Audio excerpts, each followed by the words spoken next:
Hello and welcome to Think Like a Game Designer. I'm your host, Justin Gary. In this podcast, I'll be having conversations with brilliant game designers from across the industry with a goal of finding universal principles that anyone can apply in their creative life. You could find episodes and more at thinklikeagamedesigner.com. In today's episode, I speak with Jon Barry. Jon runs Forged Gaming, which is a producer of accessories and gaming devices and an upcoming cool new magnetic Game Master board that's coming to Kickstarter and it's probably live as this episode airs. Jon has been a friend of mine for about 2 years. I met him at Gen Con, and he's really been a great force in the industry. And even though he's not a game designer per se, he designs a lot of products that players know and love and has a lot of great insights into the operational logistics and the business side of the industry. So I thought it would be great to kind of get some exposure to those ideas and really help to clarify what it takes to take a idea from full concept all the way through to being able to sell in stores. And so he has a lot of great insights here. We talk about the process of creating 3D models and concepting. We talk about the influence of AI and the future of gaming. We talk about how you do market research and what it takes to fulfill and become your own distributor versus working with other distributors. We really get into a lot of the behind the scenes of what happens as things get actually how games get into your local stores, how games get to you. We talk about the importance of communication skills and how to develop those skills, how to build relationships, how to create genuine value. And also I reveal a few little Easter eggs that are in some of the Stoneblade products, which I don't think I've ever revealed before. But those come a little later in the episode. So you'll have to listen in to hear about those. And just, we talk about those little details and how those little details really matter in the products we create and what it means to be an artist and to have an artistic creation, what success looks like. So there's a lot of really great content in here. We talk a lot about some of the cool products he's working on. And he'll see comes across just a really great guy, really great person to have around in the industry. And I thought it was just a great different perspective to bring to bear. So hopefully you enjoy this as much as I enjoyed recording it. So without further ado, here is Jon Barry.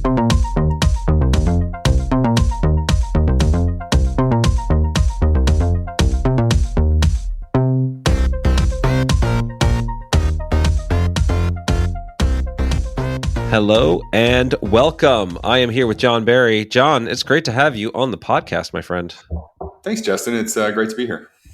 Yeah, so this is actually going to be an interesting one because, normally, most people I bring on this podcast are game designers specifically. We do have some other people from areas around the industry, including, CEOs and, different, designers from different types of graphic design and otherwise. And you're kind of more of an operations specialist, I guess, is how I think of you. But how would you describe yourself if you were going to kind of give people an overview of your role in the industry and what your superpowers are? Well, now I'm a little self-conscious. No, I think that's fair. I mean, traditionally I've got a pretty strong operations and project management background.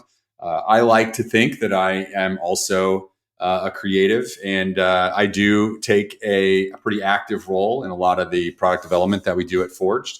But no, you're not wrong. It's primarily my role is operations and keeping our projects moving along and making sure that our customers and our stores have the Forged products that they want when they want them. Yeah, and so I want to dig into this stuff because I think for a lot of people that are designers, what you do is a complete mystery. It's like this black box of of magic that happens that suddenly turns something into something, an idea into something beautiful that's actually delivered and functional and gets into stores' hands and players' hands. And as someone as myself who's both designer and CEO and have had to deal with all of the aspects of the business, I've learned the hard way how difficult this can be and how valuable it is to have some insights into what works and what doesn't. And so I was hoping to bring you on to just dig into a little bit more about your background and how you got to kind of where you are, and hopefully surface some insights that would be really useful for people out there who really just don't know, maybe they've got a great game idea, but they really just don't know how to bring it to life, or, they want to make some kind of cool accessory. What does that look like? So I'm happy to sort of dig in and kind of maybe just starting a little bit about how you kind of got into the industry and like kind of what your origin story is here. So the whole origin story is probably would take longer than take longer than we have here today. But as far as the gaming industry goes, it's also interesting. So, but a little bit shorter. So I've Interesting been and short. I like it. Perfect podcast content.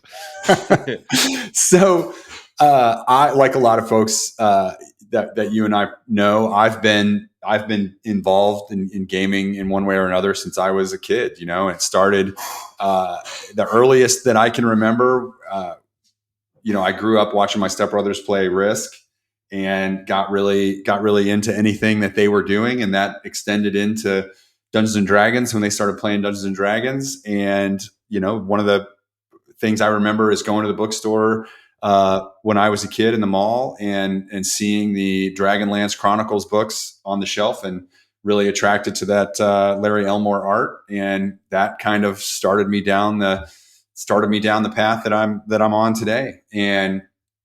But as far as my professional involvement in the industry, a few years ago, the owner of the parent company of Forge Gaming was interested in selling the company, and I was introduced to him by a friend of mine, and we sat down and we had a conversation, and we started going through the motions of what that might look like, in terms of selling a company and stuff like that.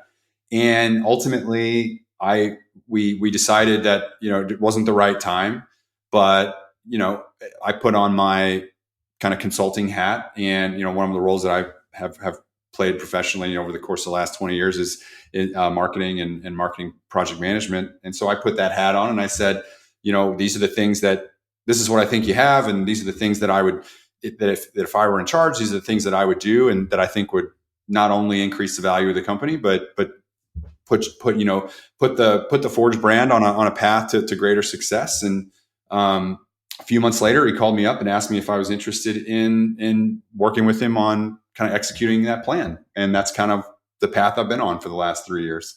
All right. So I want to dig in a little bit more here, because that's this sort of, you've mentioned a lot of subjects here that are pretty fascinating to me. There's just the general, like, okay, I feel like selling my company now, and you're having a conversation around either potentially buying it or helping him to navigate a sale, or like, yeah. So I was approaching the situation as a potential, my friend and I were the potential suitors. Okay. So walk me a little bit through, what does that look like? So you're saying, okay, cool, you got a company now. What makes you decide you want to buy it? You don't want to buy it? What does that analysis look like? I'm fascinated by this sort of thing. I think for me, that's a complicated question.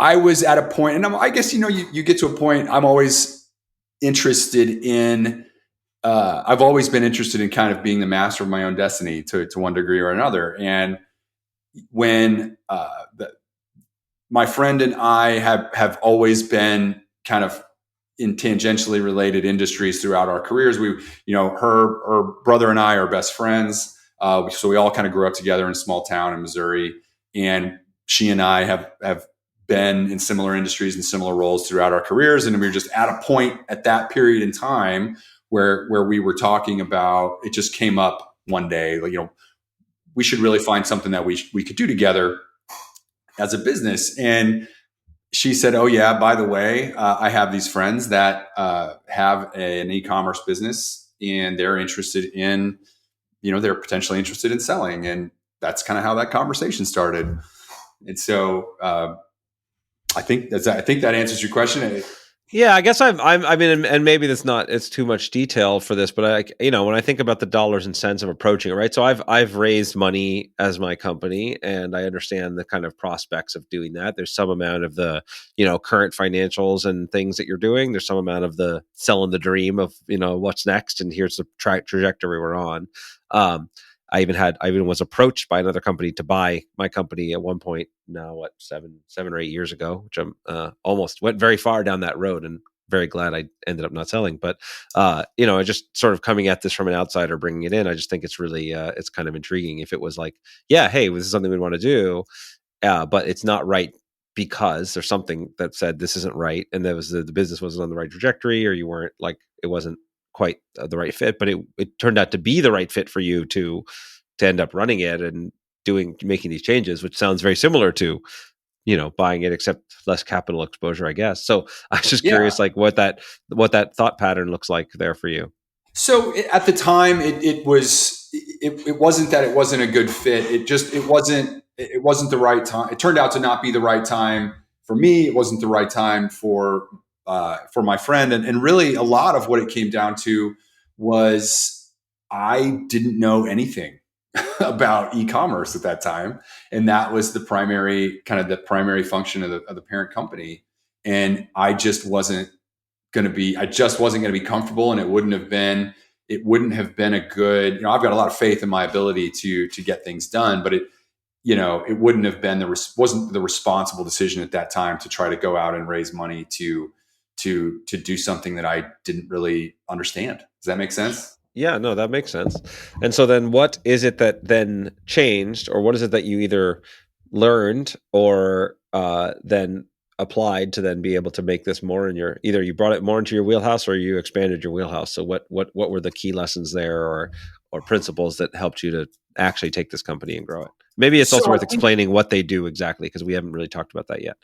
So, well, we can start there. So the parent company of Forge Gaming is called Twofold Supply, and plays a very there are 5 brands in-house. Forged is the largest brand in terms of kind of revenue and activity, but there are 4 other brands that are also successful, and ranging in markets from like office supplies and stationery to home goods like essential oil diffusers and things like that. So it's a pretty diverse portfolio. Primarily existing, the brands primarily exist online, except for Forged, which now is taking on a growing and increasing role in brick and mortar game stores. And that was one of the things that was really important to me from the beginning, which was to create products and to build a brand that was focused on providing great products to those brick and mortar friendly local game stores, basically like the one that I grew up in Jefferson City, Missouri. So that's what the company does. And then what really sucked me in was the opportunity to work with a brand like Forged in an area, in a market that I had never had any professional exposure to up to that point, but had a lifelong exposure to from a player and a fan's perspective, right? So, then taking my kind of professional career experience in marketing and marketing management, project management, branding, things like that, and really bringing that into this world and helping build the Forge brand into what it is today. Yeah. So I love to get into the details here, right? So you're bringing in all these years of experience and marketing management experience, and what does that translate into in concrete terms, right? Somebody out there that's listening that says, "Hey, I want to make a cool accessories company, or I want to launch my game and take it into stores, or publish other things." Like, what is it? What are the specifics that say, okay, these are areas of expertise I'm able to apply and transform this company into what it is today? So I think I can kind of approach that from a slightly different angle, right? So for me, coming into this situation, it was doing a lot of due diligence out in the real world, like going to spending a lot of time in my local Kansas City game stores and getting a real sense of what their pain points were and what they wanted to see from the brands that they were partnering with, or from a customer perspective, what it was that they wanted to see in their stores and how they wanted to be treated, and how again, what were the real pain points that they were facing in the marketplace. And then from there, kind of building on that with Forged, and making sure that we were able to meet those demands. Yeah. All right. So general principles, right? Direct customer research, talk to the people you wish to serve, find out what their pain points are, find out what they're looking for, figure out how to meet that need.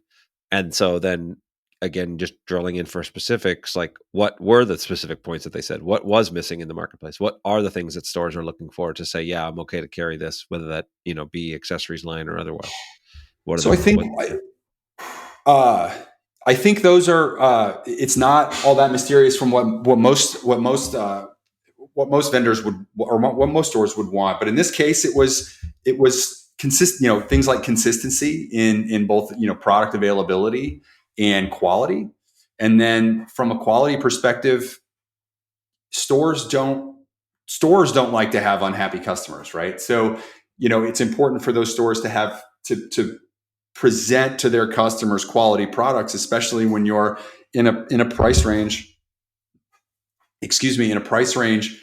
A higher end kind of premium price range, like a lot of Forged products, which are still really affordable comparatively speaking, but that are more expensive than dice, for example. Like a set of high quality metal dice is going to be more expensive than a set of quality plastic dice. And so stores don't want to deal with unhappy customers. They want to be able to have faith in the fact that when they sell a product, that they're reasonably confident that that customer's not going to come back in the next day upset because of the poor quality of the product. And so those were a couple of the things. And then variety and availability of a diversity of product catalog. Those were the things that stores were really looking for. And just to expand on that diversity aspect, Forged is an independent distributor of its own products. And so what that means is that, we're not in distribution with any of the major distributors that serve game stores in the United States or other, places in the world for that matter.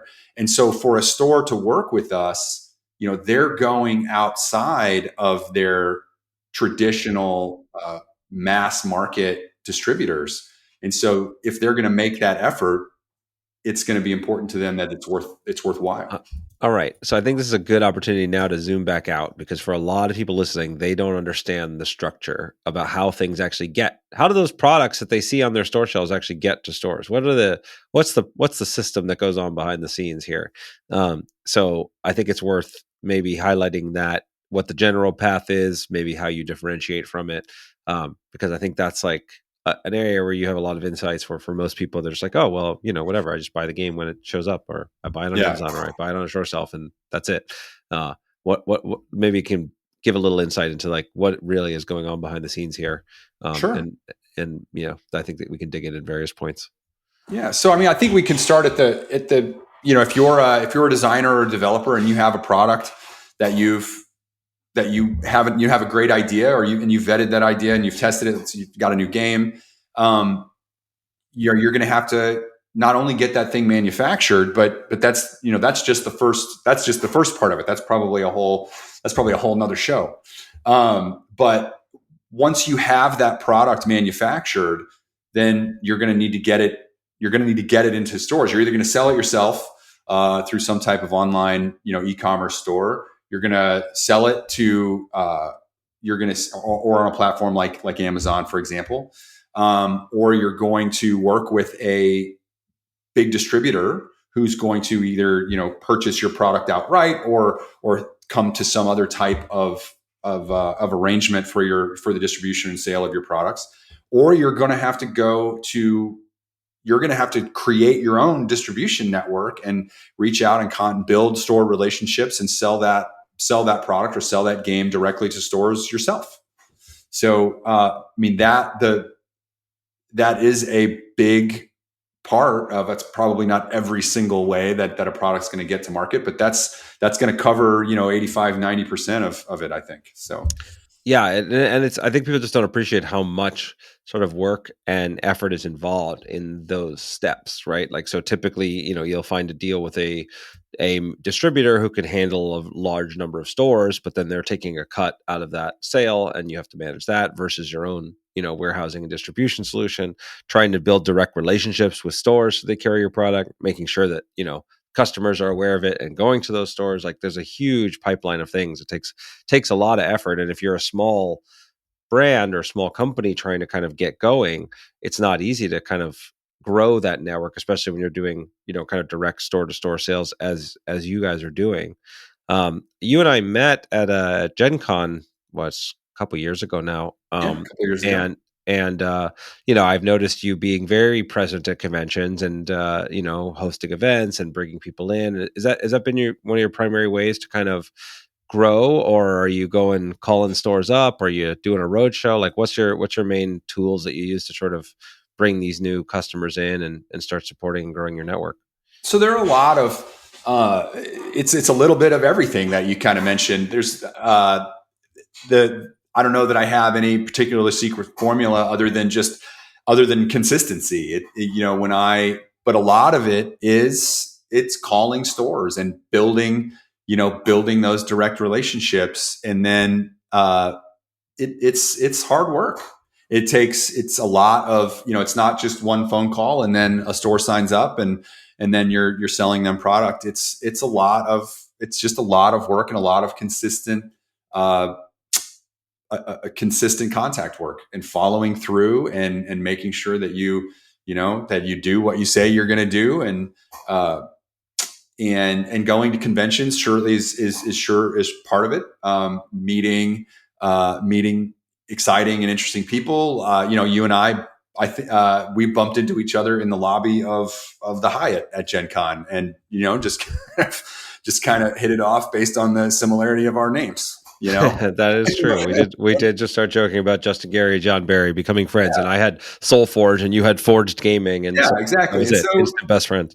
Yeah, and so and those are the types of things that are only going to happen at conventions and are only going to happen if you put yourself out there in some way. And so we do, we have hosted a few events, and that's a lot of fun. But really, it, for me, my favorite part of this work and the marketing and the kind of the grassroots effort of building the company is being present in not only my local game stores, but making myself and the team available to stores to handle customer service issues and to walk them through our product catalog and help them with orders of what our most popular products are, what we see, kind of insights that we see in the market at the moment, so that they can make the best decisions that they can at the moment with the information available to them, so that they can be successful with us and we can be successful with them. Yeah, so that's really just one of those things that there's no substitute for just like building relationships over time, directly, being genuine, like being, that's one of the things I love about this industry. And I can't necessarily compare it to too many others because it's pretty much the only industry I've really worked in, but it just feels like, we are here because we love what we do. We love this space. We love gaming. We love the communities that it's here. And so everybody, if you own a game store, it's not because you're trying to make the most money you can, typically speaking, right? It's not the most, lucrative industry to jump into, and most people here could be making more money doing something else, but they're here because they love it. And so being able to like share that enthusiasm and then support each other to ideally make plenty of money, but also just continue to do what we do and grow the community is just it's such a powerful and rewarding and reinforcing thing that has certainly served me well over time, just continuing to add value to the community and make friendships and relationships. And I think it's just the best, it's kind of generic, but it's some of the best advice for anybody that wants to really build a career here over the long term. Yeah. I don't think there's any substitute. I couldn't agree with you more. There's no substitute for just being present and putting yourself out there and meeting. If you're interested in being an active part of this industry on a professional level, just being present and making yourself open to opportunities that may come along. It's the biggest piece of advice that I could probably give anybody.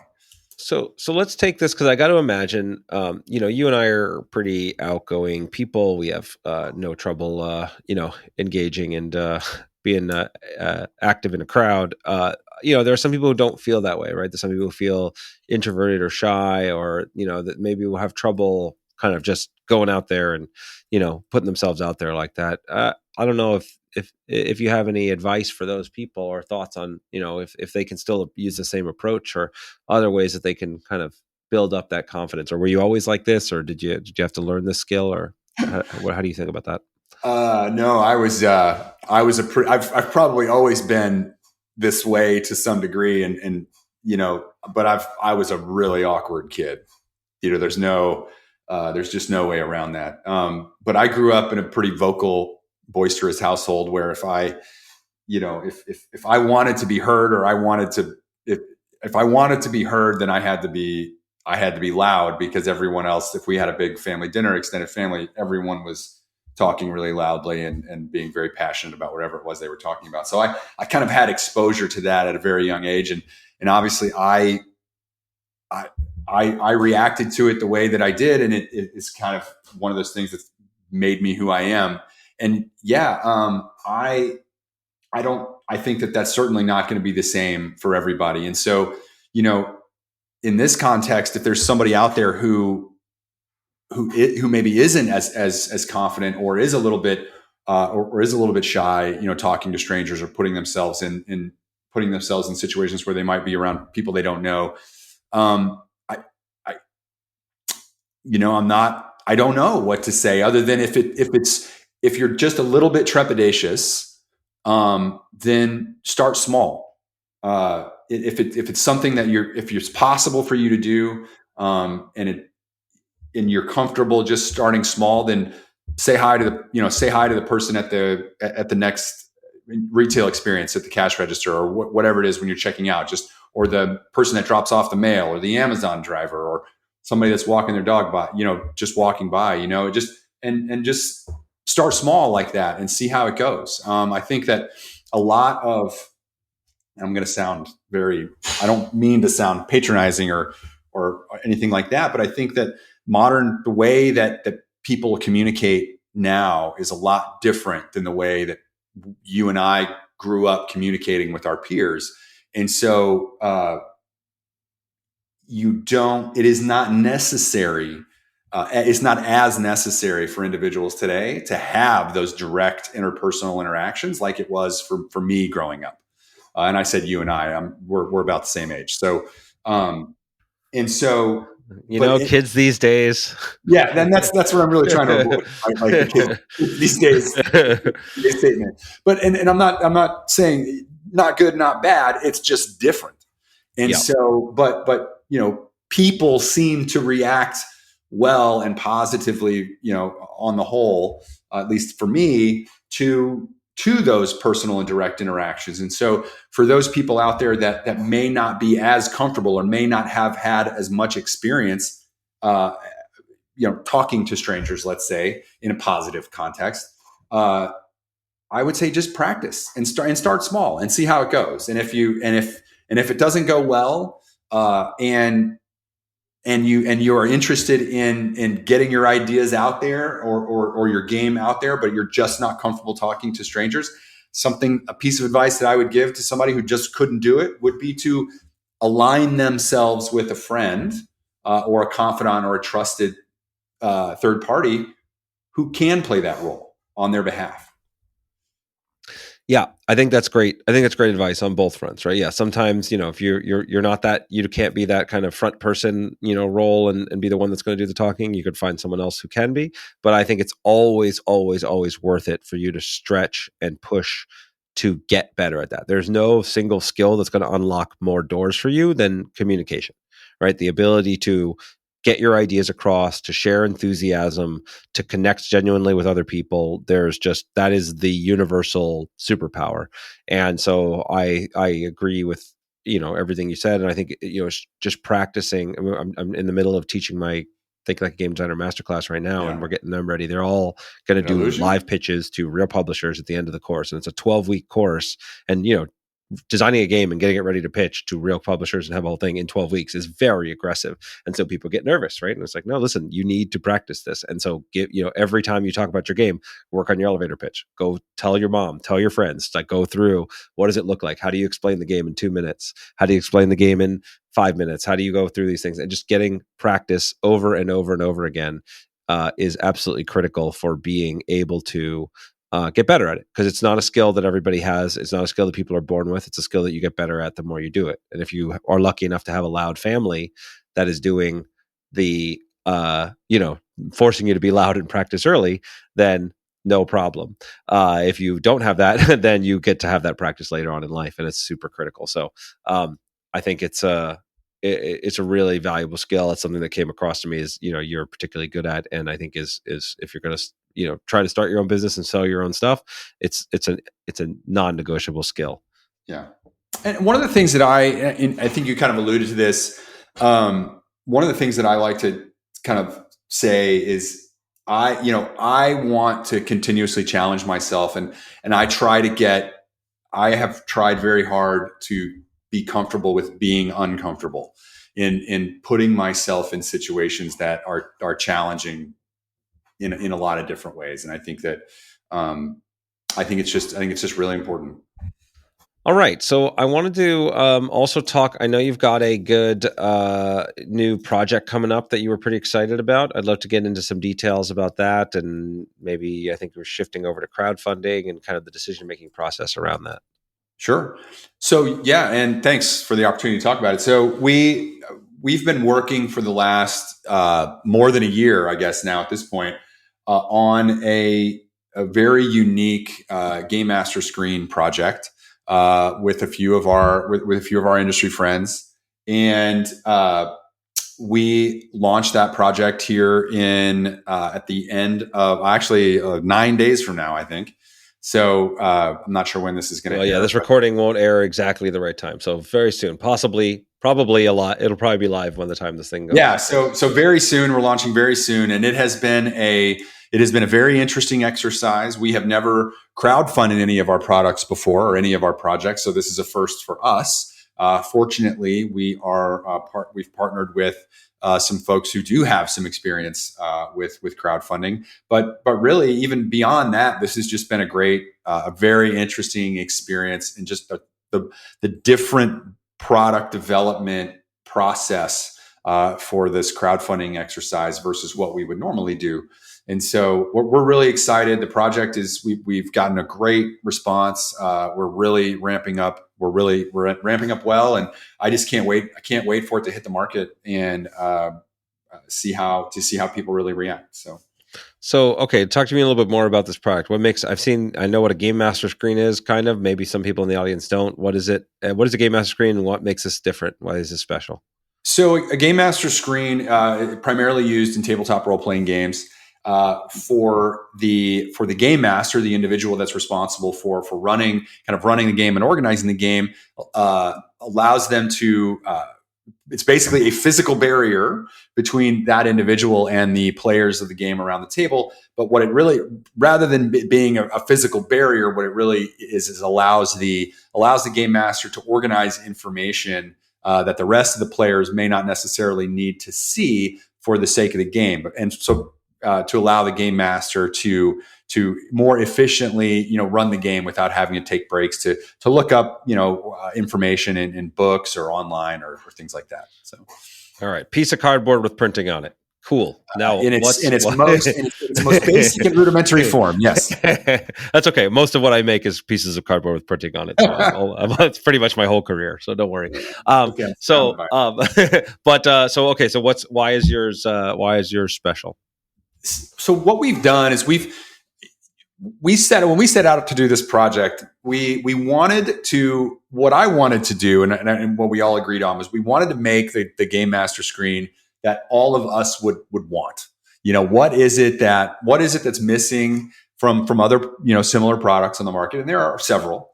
What's missing, and how can we just make the best thing possible? And so basically what we did was we started with the idea that whatever it was wherever we ended up, we wanted it to be as customizable and as individually unique to each person that was using it as possible.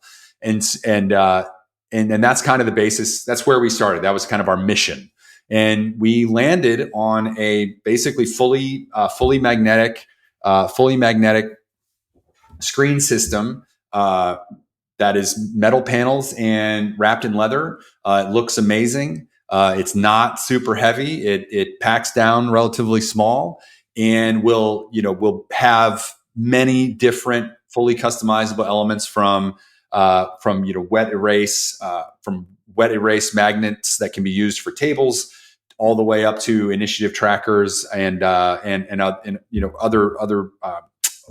tablet holders, phone holders, anything that the modern game master uses to help them organize information and run their games. It's basically all going to be there and available as part of the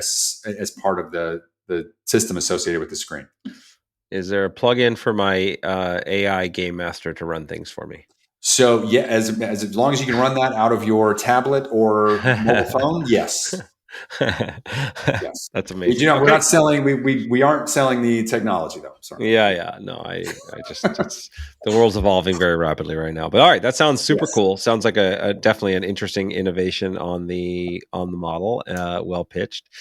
So, what made you decide then to go do a Kickstarter, or is it Kickstarter, or is it? It is going to be a Kickstarter. Yes. What made you decide to do that? All your other products you've just sold directly in stores, launched yourself. What made you decide to switch it up for this one?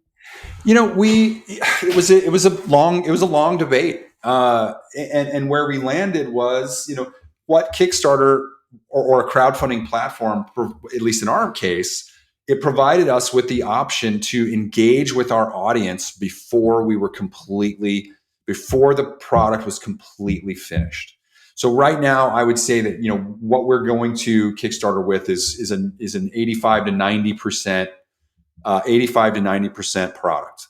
But what we've been able to do over the course of this kind of pre-Kickstarter launch is work with we've grown a community of people who are interested in this project, and we have posed questions to them, design questions, functionality questions, and we've really been able to incorporate a lot of that feedback into the design itself. And you're probably saying to yourself, well, you could do that anyway with traditional means like focus groups and things like that. And it's very true. But we just saw crowdfunding as a unique opportunity to take a product like this and make it a reality. Yeah, no, you're preaching to the choir here. I mean, I have really loved the process of building with my audience, giving feedback from them. We've done this with SoulForge Fusion. We did this with Ascension Tactics. We have our Shards of Infinity Saga Collection Kickstarter coming up soon. And it's something that, I joke, it shouldn't be called Kickstarter. It should be called Kick Finisher. Because I think people, if they think they're going to bring a product that's not mostly done, but, and have it be a success, then you're mistaken. And it can be a real problem. Even when you do fund, oftentimes you don't realize how much the thing costs, and too many changes, there's all kinds of problems. But if you're 80 to 90% done, and you want to be able to take that last cross that finish line, being able to bring your customers, bring your players in to be collaborative part of that process and really help you make the best thing you can, I think it's wonderful. There's a lot of overhead and burden that comes with it, because you want to make sure you're communicating to them and managing their expectations and as you go. But it's been very well worth it for me, and it's just I love having a direct connection to the fans. Right, it's an opportunity for them to talk directly to us, for them to support their creators that they love directly, for them to get stuff early and some cool bonuses to show off that they're kind of the true fans, and then they become your alpha adopters too, right? They're like, hey, look at this cool thing I have, because they were a part of making it happen, and they suggested this feature that's here, or this change to this card, or this whatever. And so it's a really I think it's a great system. It's just such a cool way to be able to create and engage that was not possible 10, 15 years ago. Yeah. And it's been an interesting, it has been a lot of work. It's like I mentioned, it's been a different way to work.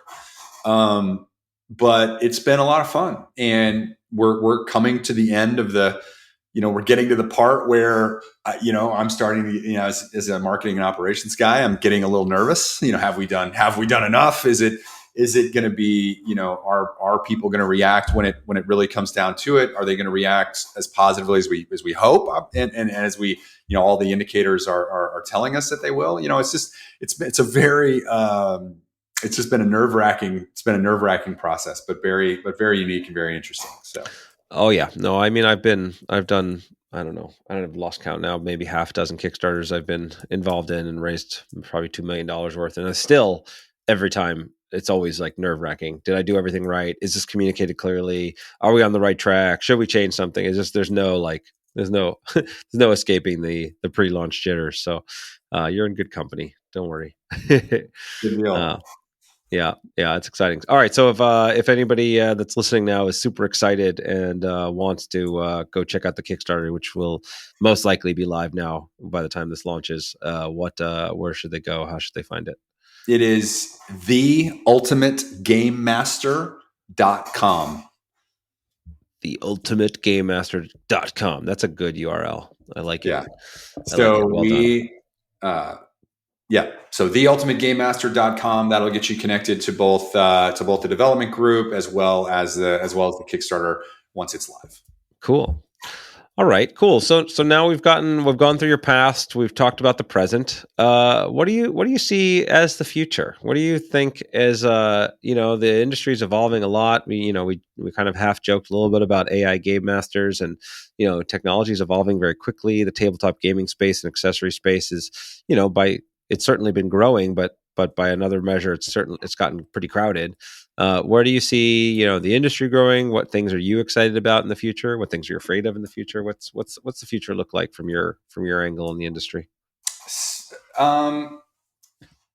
There's a lot. So, depending on who you talk to right now, there's a lot of kind of short-term doom and gloom, I think, with the market and the industry in general. But I am pretty positive, as far as like things that I want to work on. I've actually, believe it or not, we can talk about this some other time. I actually have a game idea, believe it or not, that has a lot of elements that you and I have discussed on a couple of different occasions. I don't know if you'll be interested in it or not, but I'd really like to do it. Is it one you're willing to talk about on the podcast? Because I'm happy to break down game ideas live. Maybe we have a chat and we get a little bit down the road on the idea together, and then we talk about it in a different podcast. All right. But no, I think AI is interesting. It's a big topic right now, and I think I am one of these people that I think the cat's out of the bag at this point, and I don't think you're going to put it back. I think there probably needs to be some a hard look at regulation to a degree, just to make sure that as this technology continues to develop and evolve, and I mean evolve with like a capital E, that it is done in a way that's responsible.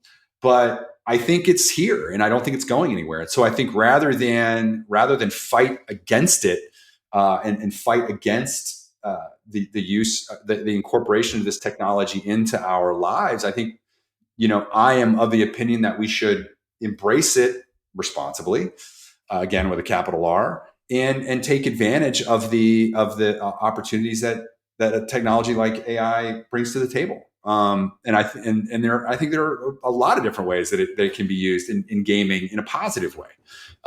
So I think it's going to be. So I think AI, and I'm not a technologist. I don't see the future or anything like that. But I think it's going to be an increasingly important part of the gaming industry and just kind of our lives in general. But I think that the creators out there that I know, and I think the ones I would imagine the ones that you included, are going to continue to have great ideas and are going to continue to create games and products and opportunities in the market for people to engage and enjoy, and for the community to grow. So I'm positive. I'm upbeat. Yeah, no, I share your overall optimism. I mean, it's one of these times where it is, potentially the greatest technological disruption that has ever occurred in all of human history. So it's totally understandable to me that people are nervous and that there's, anxiety around what's next. And I think it's it's very hard for anyone to know what's next here. The evolution of it is so fast, right? I mean, ChatGPT, I think, just became publicly available in like October, so we're really like 7 months or so of like public play in the space, and then GPT-4 was only like 3 or 4 months ago, and so there's like a huge amounts of changes. The evolution of how much what you can do with art on things like Midjourney is rapidly evolving. What does it mean to be an artist nowadays? What is it? What is fair use? What is the nature of the innovation of AI? How much of it is copying? What is the places where it can help someone to be more productive? I mean, I will tell you, I'm very intrigued by it. And I'm not just to go a little rant for myself. Like, I always love like what every new technology, obsoletes certain types of skills and encourages new types of innovations. Right. And I have always tried to be at the forefront of what technology can do. Right. When I first started working on the original version of SoulForge with Richard Garfield, it was the first, really one of the first digital trading card games. It was the first really, in my opinion, well-designed natively digital trading card game, right before Hearthstone, before any of these other ones, because that was new technology. You could play games like that on your, you had tablets and phones that didn't exist before. And then, with the newer version where we're doing the hybrid digital deck, digital printing, that was exciting and new, was not possible before, and scanning decks into an online account and managing that. And now, what is unlocked with AI that couldn't be done before? What types of games are possible of being created? And there's huge things. I know people that are playing in the space, and again, there are AI dungeon masters. In fact, you can even just use the basics of ChatGPT to be an AI dungeon master for you. It's not great, but it's okay. And you can, and then there's, what NPCs in games can look like, what types of, ideation and creation you can do. I've definitely used it to help make my rulebooks better already. There's like a lot of little pieces that are already, with current technology, useful ways to improve what you do. It's not replacing any game designers I know yet. Maybe it will, but it's a fascinating space to be. Have you used it for anything of substance so far, or just kind of keeping an eye on it? Of substance, not really. I've played around with one of the junior versions of ChatGPT, just to kind of, I mean, I think in the position that I'm in, I'd be silly to bury my head in the sand, like I basically try to do with social media. But I like to understand how things work and what the capacities are. So I have played around with it, but of substance, no. I think the most substantive thing I've tried to do with one of the ChatGPT iterations was I fed it the prompt of a Dungeons and Dragons character I played at a campaign last year, and had it write a background. So, and it was, it wasn't like, or a backstory, like an origin story, and it was, it was okay. It wasn't great, but it was, it was okay. It was something. Well, right. Well, the fact that a machine can do that at all, and you could just like, say, hey, write me this thing, or, it's really fun. I mean, like we had, somebody on my team had a rap battle between me and Richard Garfield, and it made one that was like, wow, it knew enough about both of us, and it was like kind of hilarious. And I'm like, well, right, we're not using that for anything, but it was impressive that it could come up with an answer like that.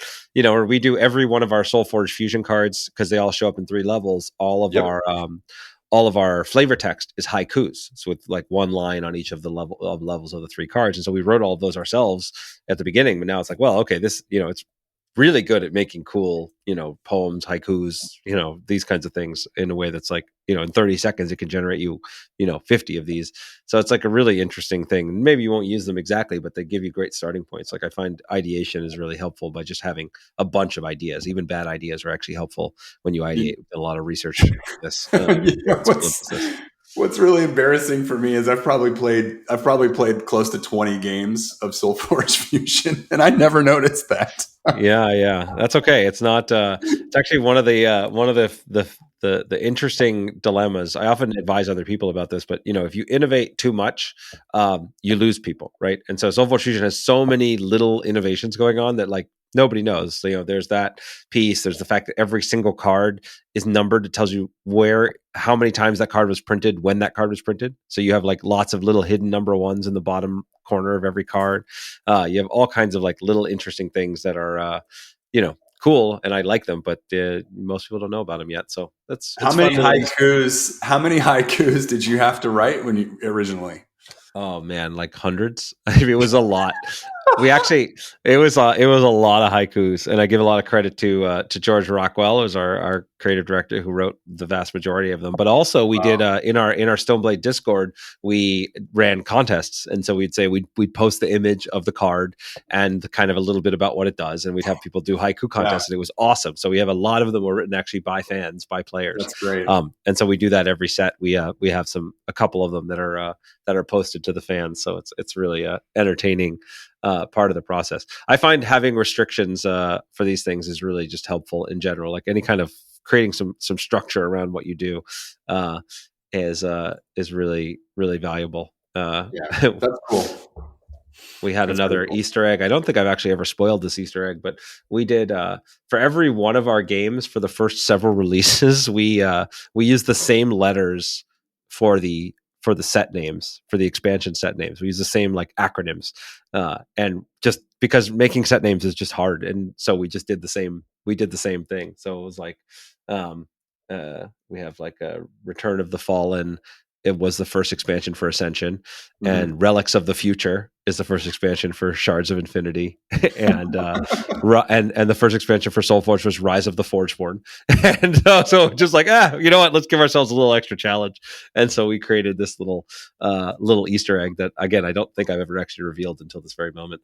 That's but awesome. It's not expect anybody to ever notice those things, but it makes it more fun for us and creates these little extra fun challenges for as you're designing. Well, I think it gives. It's little things like that. I mean, and we do. When we're designing products, there are things that we, little elements that we will try to incorporate and maintain consistency across products as well. And I think that's what really gives. I mean, that's what gives your creations a real depth and a sense of I don't know. Life is not the right word, but just of being, like that story background and that the depth of creativity that goes into the stuff that we do, just even as minor as it might be, of using the same acronym for your expansion sets. I mean, that's, there will be people that recognize that at some point and having never heard your spoiler, and that, and that's gonna mean something. So yeah, it's fun. I mean, look, the love and care. I think the end of the day, that what we've taken out of this is that regardless of what you do, right, the love and care and detail that you put into it makes a big difference. That your players, your fans, your customers, they will notice that, and it will it shines through. And frankly, forget commercial success for a minute, right? What matters is that you express yourself in your art. Like the things you create are an expression of you, and right. You being able to bring that forward, whether it be humor in a haiku, or a really cool extra detail about the magnetic way that the boards connect for a game master screen, or the thing that you've always wanted to see that wasn't there. Like being able to bring that stuff to life is just, to me, that's what success looks like, right? That's what a part of that, in an artistic expression, that's kind of the end goal. So regardless of if nobody ever notices it, it's still a part of why we create things in the first place. Yeah, no, I couldn't agree with you more. The greatest compliment that I can get is having, seeing the look on somebody's face when they see, when they react, when they have a positive, or react positively to a product that I've had a hand in designing, and it makes them, it brings them joy. It makes them, brings them to a place where, where they are gonna, they're gonna have a positive and personal connection to that, to that set of dice or that dice tower or whatever that thing is that may seem, really minor. That's why I just keep doing this, like it's that reaction, being able to make that connection with somebody. So yeah, I think that's great. And I don't know if you have more insights into this, but I think it's something that's really interesting. What you bring to the table with these accessories is a lot of this tactile, this like presence, this like feeling that changes, right? Like I can play Dungeons and Dragons with any set of dice, but if I use this set of dice and this die, rolling tower, right? It changes the vibe and the feel of what's happening. I don't know if you can break this down in any more detail, but I think it's like a really fascinating thing. It's like, what is it that makes that jump, right? Are there certain traits or things that you look for when you're like, no, this is what's going to bring this thing to life, or this feel, or is it just kind of, it when you see it and you touch it? Yeah, man, it's such a difficult question to answer. I mean, sometimes it's a big process of trial and error, but most of the time you nailed it. It's just, it when you see it. I work with an extremely talented 3D illustrator, and their capacity to take what how I explain it to people is like their capacity to take the crazy out of my mind and whatever my scribblings are on paper and turn it into this like just beautifully rendered version of what I saw in my mind. I mean, it's just you do know it when you see it, and we constantly try to push the boundaries of what our what technology that are available to us can do with the products that we develop and design. So, and I want those things to look as good and be as cool as they possibly can be at the most accessible price that they possibly can, just so that more people can touch and feel and enjoy and just engage in a way that they weren't able to before. Yeah.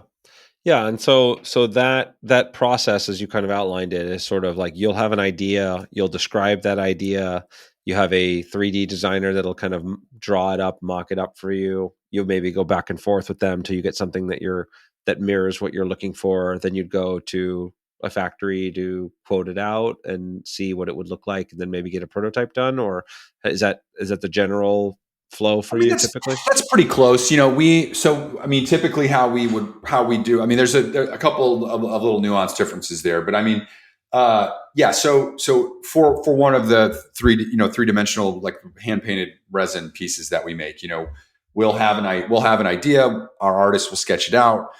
We will go back and forth and, fine tuning the small details. And, those small details could be as fine as the grain in the wood of a piece, or the font of lettering, or something really minor, but like it's those aggregated small details, or the weathering on some metal strapping or something, like those small details that really bring a piece, an art piece like this really to life. And so we'll go back and forth on those details, and then we will either 3D print a prototype.